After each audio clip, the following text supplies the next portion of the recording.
राजन ओझा और आप देख रहे हैं राज 24 न्यूज़। दोस्तों, आज सुनिए सरकार में हम बात करेंगे यूपी ग्राम पंचायत चुनाव के बारे में। जी हां, हम आपको बता दें अब यूपी में ग्राम पंचायत चुनाव नहीं होगा।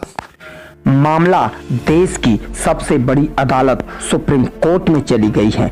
हम आपको बता दें कि हाई कोर्ट ने 20 मार्च को आदेश दिया था जिसमें 1995 को आधार बेस न मानकर 2015 बेस किया जाए और उस आदेश के खिलाफ अब सुप्रीम कोर्ट में मामला चला गया है।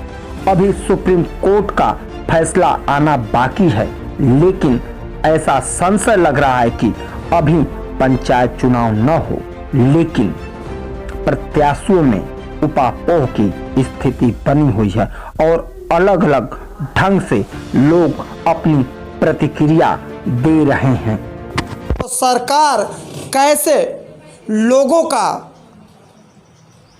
मजाक उड़ा रही है इस पंचायत चुनाव को लेकर के, और ये इस प्रकार से विवादित सरकार ने इस चुनाव को बना दिया है कि लोगों में और तरह की भ्रम की स्थितियां हो गई हैं कि कौन चुनाव लड़ेगा कि नहीं लड़ेगा। सर, अपना परिचय बताएं। मेरा नाम मोती प्रजापति, ग्राम प्रधान औड़ारे। जी, अच्छा ये बताइए, जो पंचायत चुनाव का जो आरक्षण निकला है इससे आपको क्या दिक्कत है?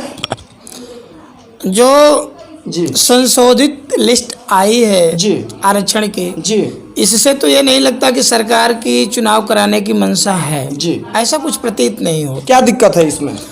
समस्या ये है कि आनंद कुमार के रेट पे जी माननीय उच्च न्यायालय लखनऊ खंडपीठ ने जी उत्तर प्रदेश गवर्नमेंट को ये आदेशित किया जी कि आप 15 के हिसाब से या 15 के आरक्षण के हिसाब से जी आप क्यों नहीं करा रहे हैं, क्या दिक्कतें आ रही हैं। जी तो कोर्ट ने तो आदेश दे दिया। जी 2015 में जी के हिसाब से ये आरक्षण जी लागू किए हैं सीटों का बंटवारा। जैसे मैं निहारी ब्लॉक की बात मैं करूँगा, जी हमारी ब्लॉक में, हमारी विकास खंड में एक ग्राम पंचायत है जिसका नाम सोनबरसा है। जी सोनबरसा में अनुसूचित की आबादी, जी अनुसूचित जाति की आबादी का प्रतिशत 29 है जी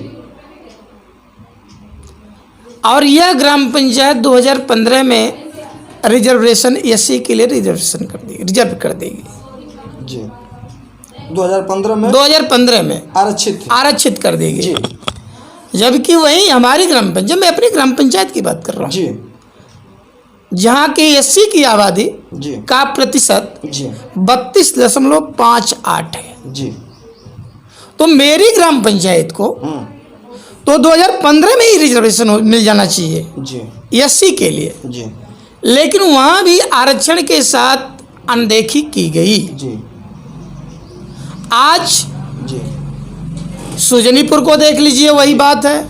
जी हम अलावलपुर की बात करेंगे, वही बात है, जी वही विसंगतियाँ हैं। जी करकापुर की वही विसंगतियाँ हैं। जी तो जब आपने 29% तक के गांवों को जी 2015 में रिजर्वेशन कर दिया, जी तो आप उससे नीचे आनी चाहिए ना आपको। जी अब तो उससे नीचे के अनुसूचित जाति के लोग जहाँ निवास करते हैं जिस ग्राम पंचायत में, जी। आप उससे नीचे क्यों नहीं आ रहे हैं? जी तो इस तरह की विसंगतियाँ अब अभी इसके पहले जब इन लोगों ने लिस्ट बनाया था तो मेरी ग्राम पंचायत औड़ारी जो थी जी। वो अनारक्षित थी। जी 15 में भी अनारक्षित थे। जी। मैं तो अपने ग्राम पंचायत का 2010 से प्रधान हूँ। जी हमें किसी आरक्षित होने या न होने से कोई फर्क नहीं पड़ता। जी लेकिन जो आपका मैनुअल है, जी जो आपकी नियमावली कह रही है, सरकार की जो मंशा, हाँ, जो सरकार की मंशा है या जो सरकार में लोग बैठे हैं, जी जो उनकी मंशा है, जी तो नियमबद्ध तरीके से काम करें। अगर इनके नियमबद्ध तरीके से काम करने की शैली नहीं हो पा रही है या नहीं कर रहे हैं, तो इसका सीधे सीधे इफेक्ट उत्तर प्रदेश गवर्नमेंट के ऊपर पड़ रहा है।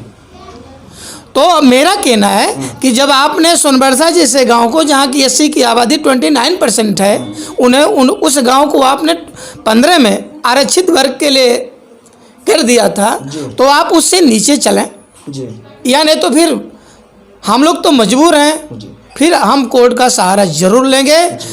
अगर सरकार की कहीं इस तरह की मंशा हो कि पंचायत चुनाव को अधिक से अधिक लिंगर किया जाए जी या लिंगर करने की मंशा हो, जी तो ऐसी दशा में जो निवर्तमान प्रधान है इनको डोंगल तो वापस कर देना चाहिए, तब तक के विकास के कार्य कराएं, बाधा ना हो। बाधा ना हो। धन्यवाद।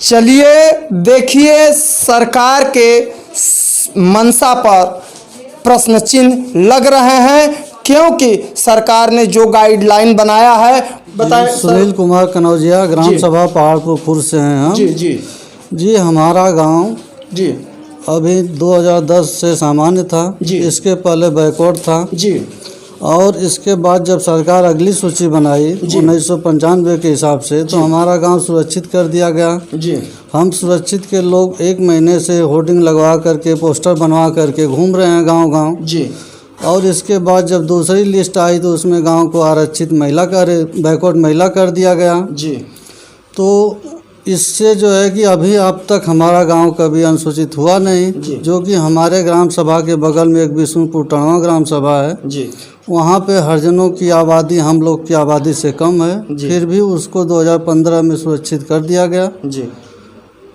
तो ये बताइए, जैसे 2015 में आपके यहाँ कौन सी सीट थी? सामान्य थी। समान थी, अभी पिछड़ी हो गई है। जी। संख्या किस जाति की अधिक है? संख्या तो पिछड़ी जाति की अधिक है। अच्छा, तो पिछड़ी जाति की अधिक है, इसके लिए वहाँ पर पिछड़ी कर दिया। जी जी। तो आपको दिक्कत ये हो रहा है कि वहाँ पर नियमता ये होना चाहिए कि सरकार के गाइडलाइन जो बनाई थी कि अनुसूचित जाति के लिए, पहले जो अनुसूचित था तो अनुसूचित होना चाहिए। जी जी। लेकिन उसने पिछड़ी कर दिया है। जी।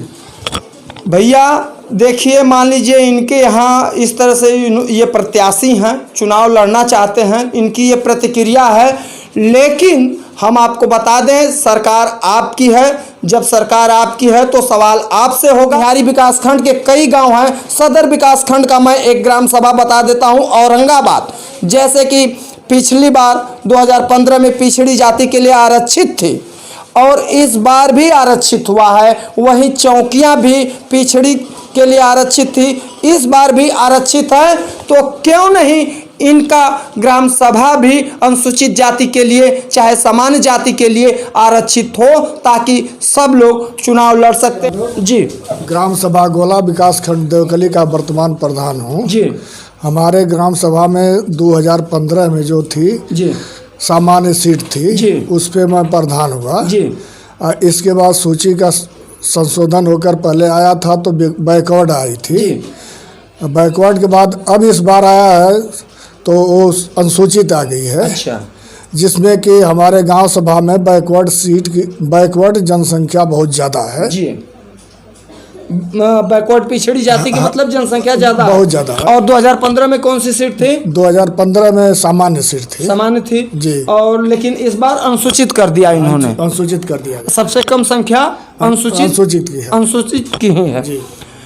तो भैया सबसे बड़ा सवाल ये सिर्फ गाजीपुर का नहीं है, पूरे प्रदेश का है, और ये मामला देश की सबसे बड़ी अदालत सर्वोच्च न्यायालय में पहुंच चुकी है और ये चुनाव पूर्ण रूप से विवादित हो चुका है। ये हम नहीं कह रहे हैं, सरकार की वो गाइडलाइन, वो शासनादेश कह रही है कि जिस प्रकार से कहीं पर समान को समान ही रहने दिया गया है, तो कहीं पर पिछड़ी से अनुसूचित किया गया है तो अनुसूचित से समान किया गया है, और पिछड़ी से पिछड़ी है, इन सब चीज़ों को किया गया है। तो आपकी गाइडलाइन क्या है और आपका शासनादेश क्या है और आपका नियम क्या है? धन्यवाद दोस्तों, आज आपको इतना ही।